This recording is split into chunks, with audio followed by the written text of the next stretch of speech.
How do I feel that mobile filmmaking could bring about cultural change?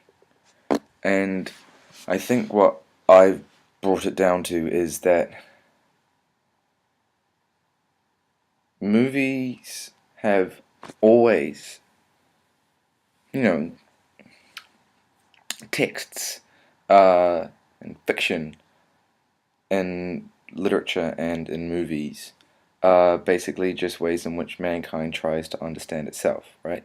So whenever you read a book, it's talking about something, or if you watch a movie, it's teaching you about something else, and you're always meant to be learning from these texts, and that's what it's all about.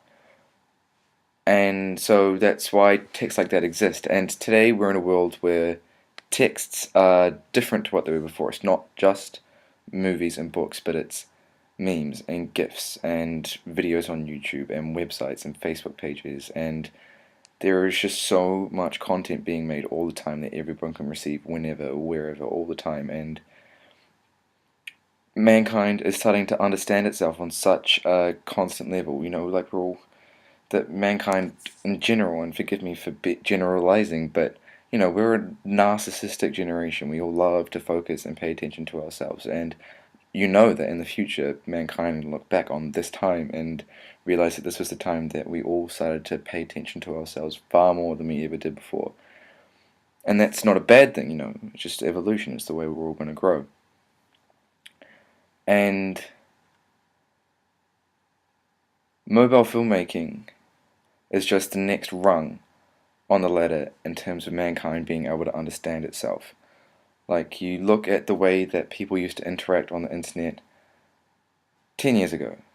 We had emails, and we had websites, they had information on them, and you look at how we used to hang out on the internet like 5 years ago, and like Wikipedia became a huge thing, and just the part of the internet, and then YouTube, Facebook is the most important thing, and there's just, in the past 2 years, the internet's become so sophisticated because everyone is on it, and everyone's sharing everything they make, and everyone's knowing how to use it, and it's like a language on its own. And we are all knowing what everyone's up to, what everyone's thinking, what everyone's understanding and feeling and trying to figure out about things. And we communicate these ideas and complexities and feelings by the content that we make and share. And I feel that mobile filmmaking is the next evolutionary leap in this way that we'll choose to understand each other. If it continues to grow and advance in the way that it does, in the way that we're starting to make it now, then you can easily imagine that in 5 years from now that everyone will be watching movies on their phone, and it'll be revolutionary.